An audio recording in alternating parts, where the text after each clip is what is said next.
Bonjour et bienvenue au JT du Coin, l'émission qui récapitule les actus crypto récentes. Aujourd'hui, on va commencer avec toute une série d'événements concernant les monnaies stables qui s'intègrent un peu plus dans le monde de la finance traditionnelle avec chaque jour qui passe. En France, la filière crypto de la Société Générale, SG Forge, vient d'annoncer un partenariat avec Bitpanda, une plateforme d'échange crypto ouverte depuis 2014. L'objectif est de permettre aux investisseurs un accès plus facile à la monnaie stable de SG Forge, c'est-à-dire l'Euro Convertible, portant le ticker EURCV. D'après CoinGecko, il y a pour l'instant à peu près 38 millions de jetons en circulation. Le URCV est donc encore très loin d'arriver au sommet du classement des monnaies stables puisqu'il y a 120 milliards d'USDT en circulation. Mais je leur souhaite bonne chance quand même et j'espère qu'ils seront mieux classés l'année prochaine. Parce que parmi les concurrents les plus sérieux de l'USDT, il y a également le PYUSD qui est en 7ème position avec 730 millions de capitalisation environ.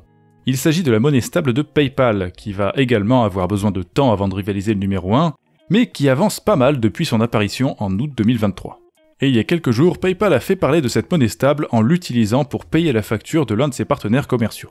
En l'occurrence, il s'agit d'Ernst & Young, un célèbre cabinet d'audit financier et de conseil.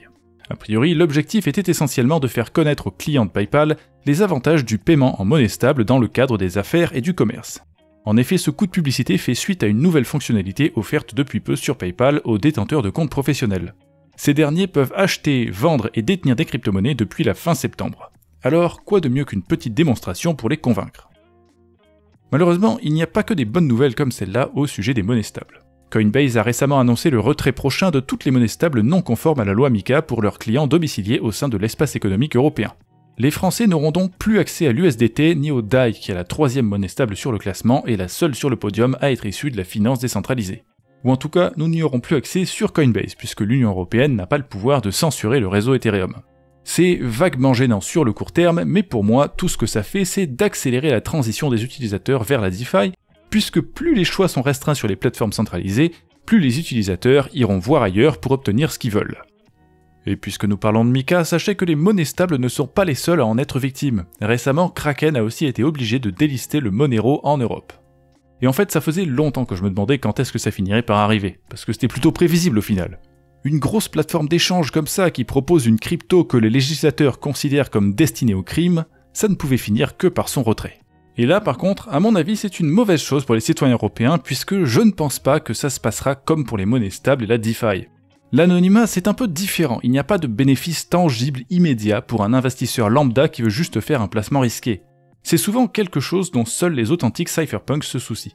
Les investisseurs, eux, ils vont juste chercher le rendement dans la DeFi, sur Ethereum, Solana et compagnie.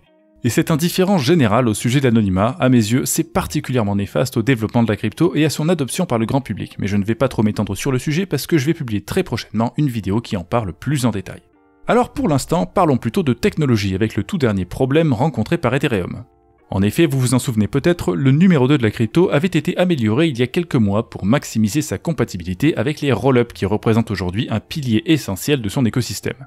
La mise à jour, dénommée Denkun, avait permis la mise en place d'un nouveau système de stockage des données spécifiquement conçu pour les roll-ups.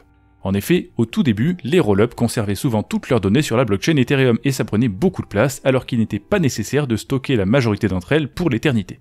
Donc, à partir de la mise à jour Denkun, les nœuds Ethereum ont pu commencer à stocker les données provenant des rollups dans un espace à part constitué de ce qu'on appelle des blobs, des paquets de données ayant vocation à être supprimés une fois qu'ils sont devenus trop vieux pour être utiles. De cette façon, les transactions Ethereum sont devenues un peu moins chères pour tout le monde. Comme l'a remarqué Vitalik Buterin, le créateur du réseau Ethereum, l'espace réservé aux blobs s'est rempli très vite et il est aujourd'hui à 75% de sa capacité maximale parce qu'il y a tout simplement trop de rollups. On n'est pas loin du plafond et pourtant on ne peut pas vraiment dire qu'Ethereum est déjà le réseau de paiement numéro 1 de toute l'humanité. Donc pour que le réseau continue à fonctionner dans le futur, il faudra trouver des solutions à ce manque de place. La plus évidente, c'est celle de l'augmentation du nombre de blobs. Tout de suite, il y aurait plus de place. Mais vous vous en doutez, ce genre de décision n'est pas sans inconvénients, tout est affaire de compromis. L'augmentation du nombre de blobs augmentera également les besoins en bande passante des nœuds réseau, ce qui veut dire qu'il sera plus difficile, pour les particuliers notamment, de participer au fonctionnement du réseau. Augmenter le nombre de blobs, c'est donc choisir de renoncer en partie à la philosophie qu'Ethereum a eue depuis 2014, qui favorise la décentralisation, parfois au détriment de la performance. Heureusement, il y a déjà d'autres mises à jour en cours d'élaboration qui permettront par exemple de compresser encore plus les données incluses dans les blobs, ce qui va réduire un peu leur taille, donc ce problème n'est pas encore devenu urgent. Mais il existe quand même et il risque de devenir important sur le long terme, donc il faut le garder en tête quand on achète de l'Ethereum en tant qu'investisseur. Et maintenant, passons à un tout autre sujet avec la conclusion du procès de Caroline Ellison. Pour ceux qui ne s'en rappellent pas, il s'agit de l'ex-compagne de Sam Bankman-Fried, c'était la co-PDG d'Alameda Research, elle était fortement impliquée dans l'effondrement de la plateforme FTX, et elle était également, depuis plus récemment, connue pour ses écrits complètement lunaires à base de harem impérial chinois qui vantaient les mérites des luttes de pouvoir au sein des groupes polyamoureux. Malheureusement, la justice a décidé de vous priver de ces incroyables traités de philosophie puisque Caroline Ellison a été condamnée à 2 ans de prison. Seulement 2 ans, ça peut paraître léger, mais c'est parce qu'elle a coopéré avec les autorités depuis le début et qu'elle doit aussi leur remettre la somme de 11 milliards de dollars. Et pendant que Caroline Ellison s'apprête à rentrer dans une prison, CZ, l'ancien PDG de Binance, vient de sortir de la sienne.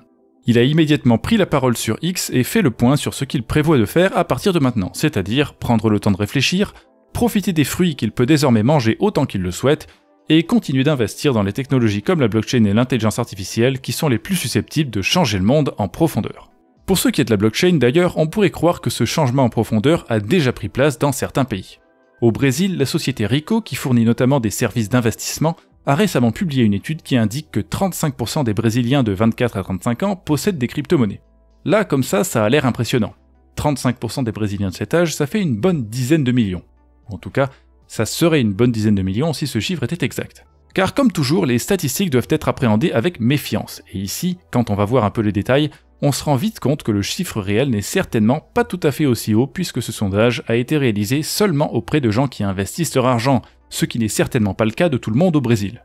En effet, si on va voir par exemple une étude réalisée par l'Association brésilienne des institutionnels des marchés financiers, on peut constater qu'il y a environ 3% de la population qui investissait dans des actifs numériques en 2022, un chiffre qui est nettement plus crédible. Alors là, sur cette étude, le pourcentage concerne toute la population, y compris les plus vieux et les plus jeunes.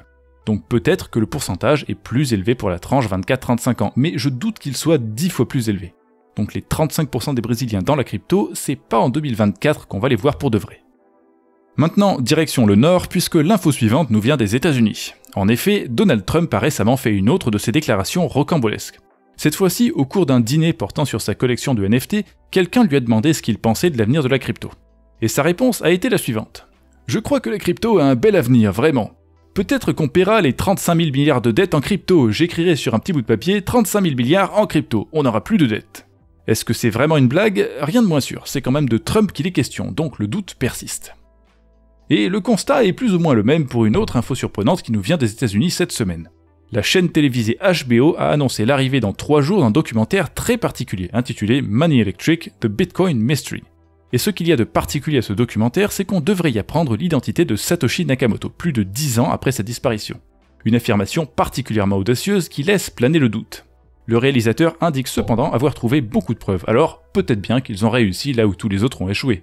C'est donc avec beaucoup d'impatience que je vais attendre ce documentaire, même si je reste un peu sceptique.